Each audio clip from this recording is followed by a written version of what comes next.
वारजे प्रभाग क्रमांक 32 हा पुणे शहरात पाहिला तर सगळ्यात वेगळा असा प्रभाग आहे।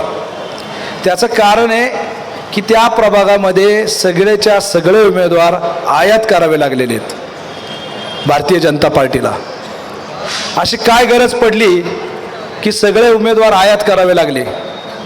एक उमेदवार फक्त राहिला एससीचं सीट होतं म्हणून, नाहीतर चारही उमेदवार आयात झाले असते। आणि तुम्ही 5-10 वर्षामध्ये काय काम केलं, तुम्हाला पक्ष का बदलावा लागला? अशा प्रकारचं सर्व वारजेकर नागरिकांचं कन्फ्युजिंग झालेले आहेत, संभ्रमात पडलेले आहेत की अशी काय परिस्थिती आली की यांना पक्ष बदल करावा लागला।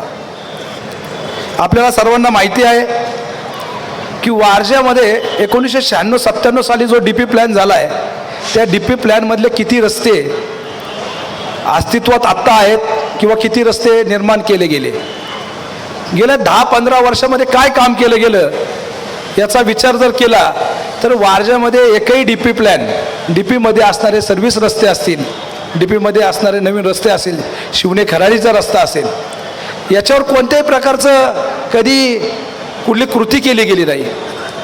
परंतु राजकारण करत राहायचं आणि विकास कामांकडे दुर्लक्ष करायचं, अशा प्रकारचं काम या भागात होतंय। आणि त्यामुळं आज सर्व भाग जो वाहतुकीचा प्रश्न आहे त्याच्यावर गंभीर प्रश्न आहे। मी आजच्या या कार्यक्रमाच्या निमित्तानं आपणा सर्वांना आश्वासन देऊ इच्छितो, सर्व वारजेकरांना आश्वासन देऊ इच्छितो, येणाऱ्या काळामध्ये आम्ही जर काय काम करणार असेल तर सर्वात मोठं काम आम्हाला फक्त वाहतुकीच्या प्रश्नावरच काम करावं लागेल।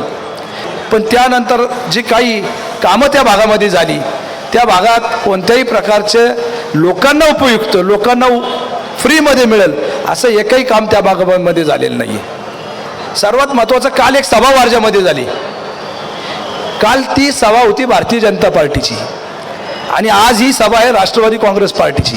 पण या ठिकाणी जे ही बसलेली मंडळी आहेत ना, आणि काल त्या सभेमध्ये बसलेली मंडळी, खूप जमीन आसमानचा फरक होता।